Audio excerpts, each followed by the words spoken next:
Hi. Okay, so we are going to talk today about knowing when to refer clients out. So when you're working with someone, um, I think this comes up for us in many different ways, and there's a lot of actually different layers to it.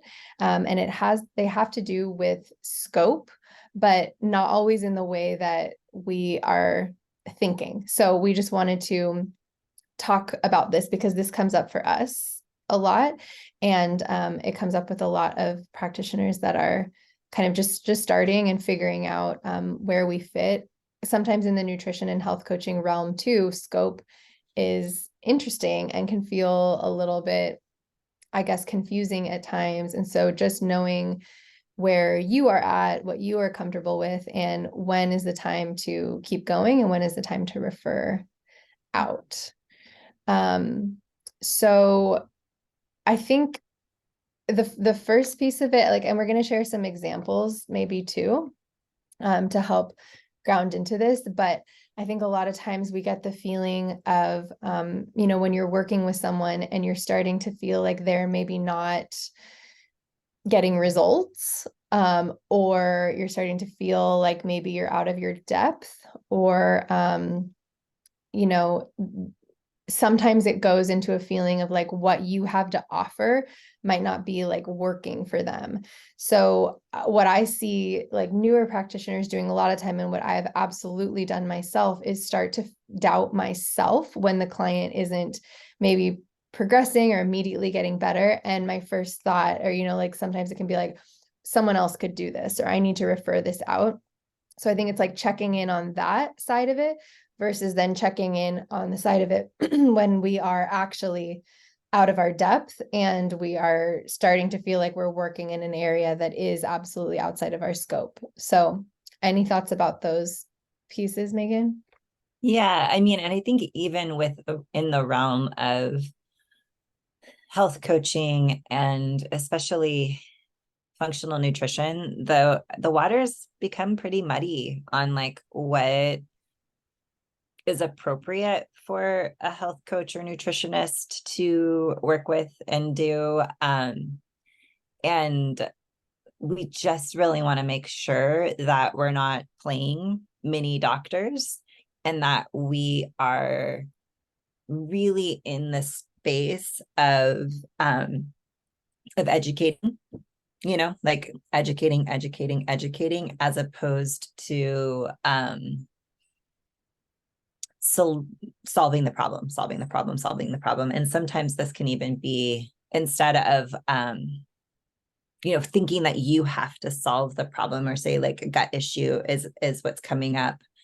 How do you become the helper and the supporter and even the advocate of where to dig deeper, as opposed to thinking that you have to be the only one doing the deeper digging?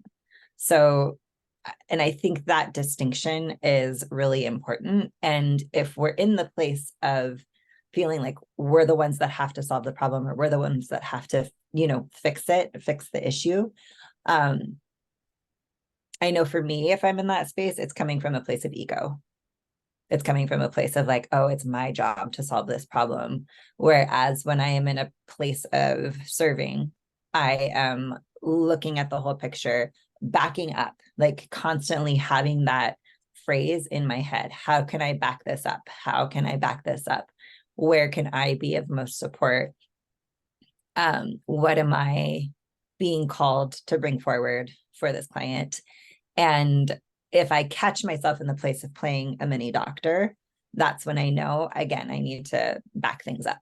And it's really important because it's very easy, especially at this day and age, I think, for practitioners to step out of scope when we don't want to do that.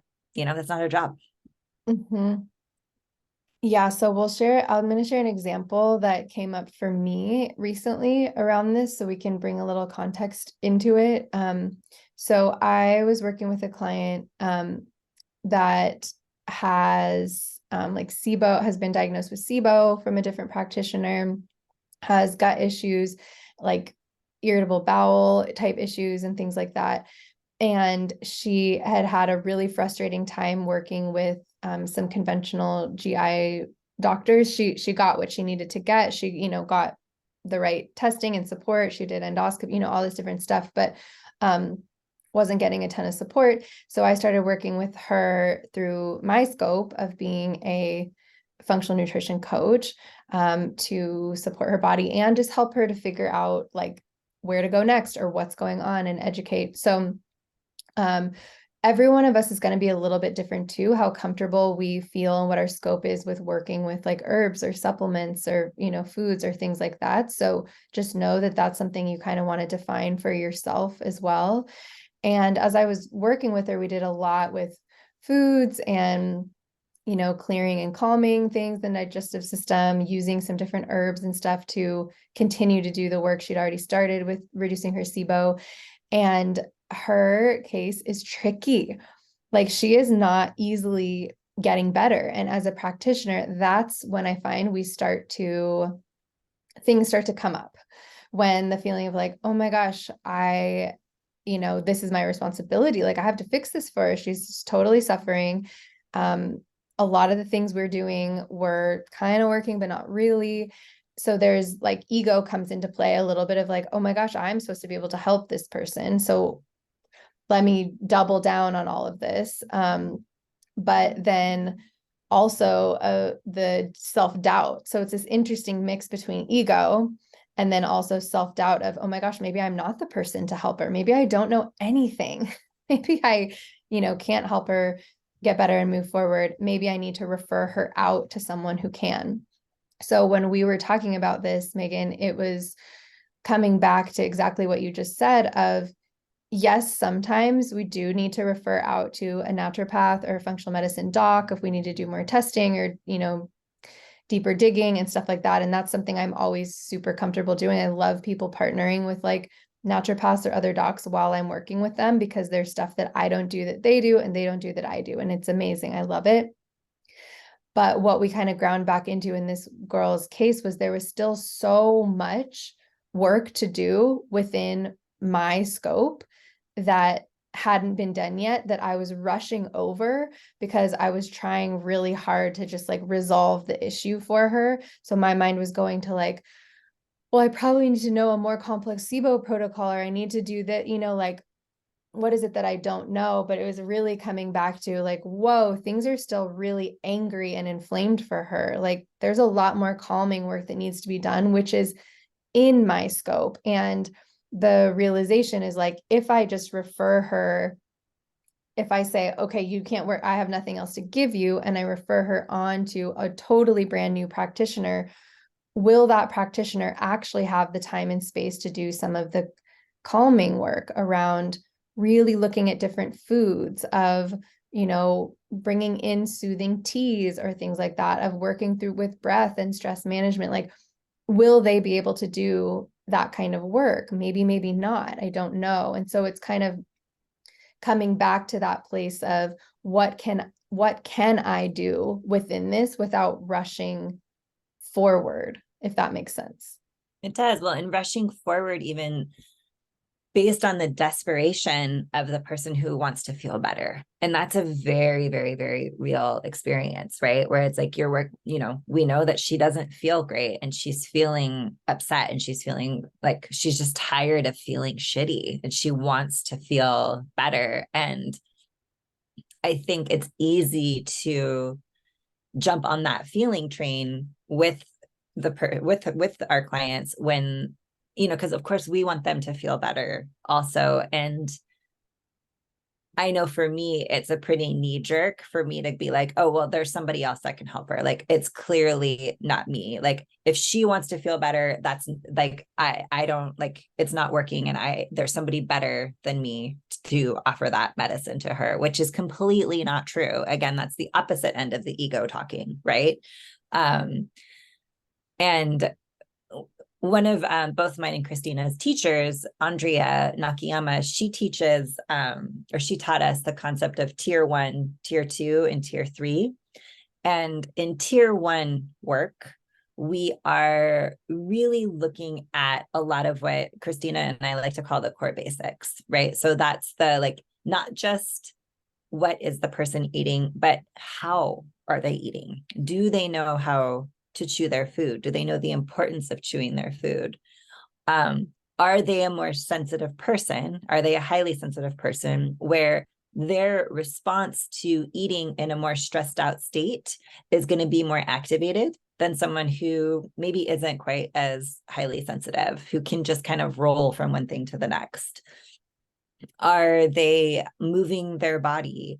Are they like, there's just so many places in which our work as nutritionists and health coaches can really come in that I don't actually believe a lot of doctors have the time to do. So in that idea of backing it up, what are the things that fall within your tier one as an individual practitioner? So this is a really, really important practice. And even like having it up somewhere on in your desk or on your computer of what are your tier one, or what are your core basics that you need to make sure and work through, even in the most complicated cases.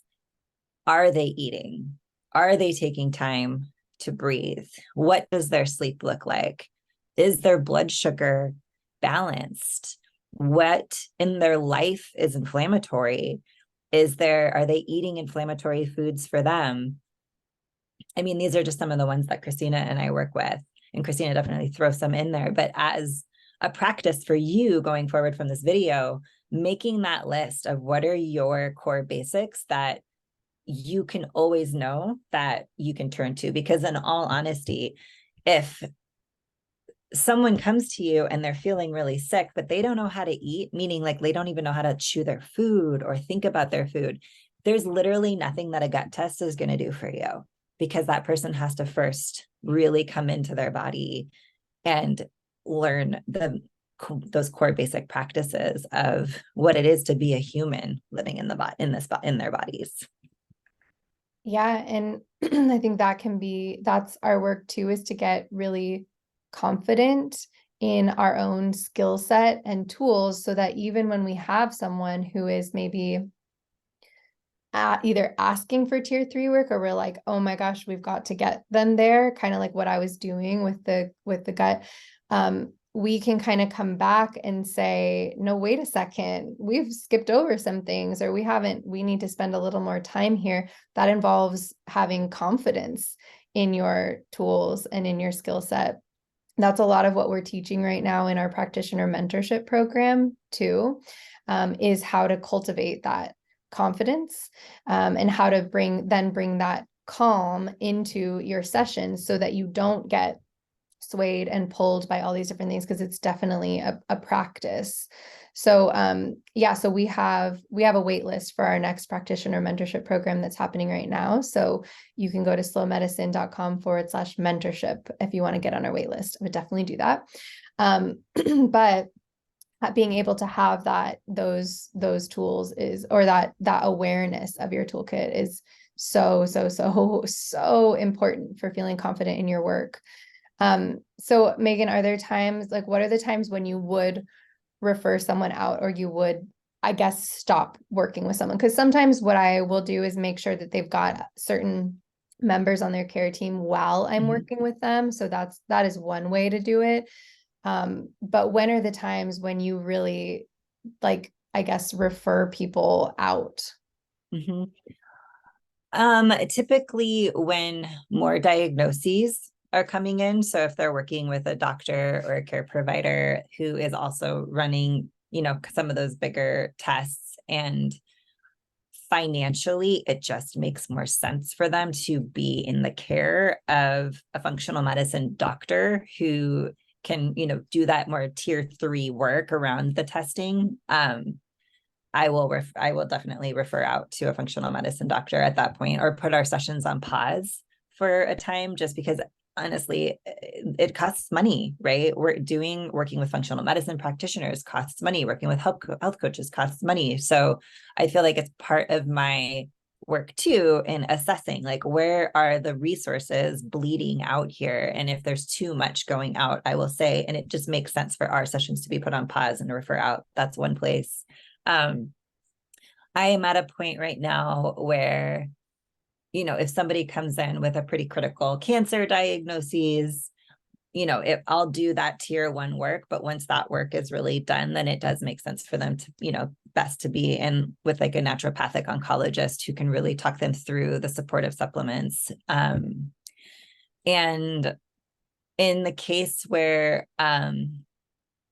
literally everything has been done, like all the things are completely in place, all that tier one work is done, and it's that person is just still not getting better, or we're tracking their labs and their labs are on a downward trend, that is a place where I will also say, why don't we put this on pause and refer to a naturopath or functional medicine doc. Cool. Yeah, I think that's really helpful for people. And again, just getting really clear on your own scope. But mostly seeing that if is basically checking in when you have the urge to refer, what is going on there? I think was a really good question. Is it some of those instances that Megan shared just now?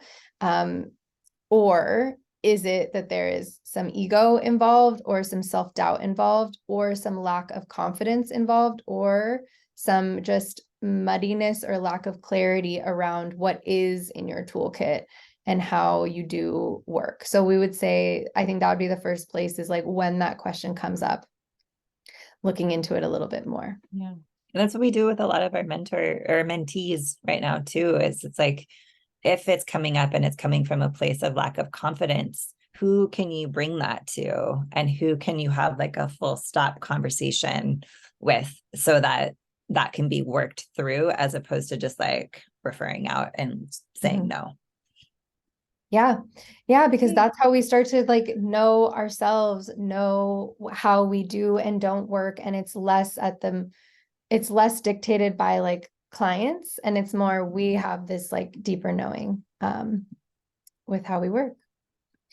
Okay, so hope that's helpful. Awesome. And again, if you want to get on our wait list for the next round, our mentorship session's already in round right now, but if you want to get on the wait list, just go to slowmedicinecollective.com/mentorship. And you can do that. Thanks. Bye.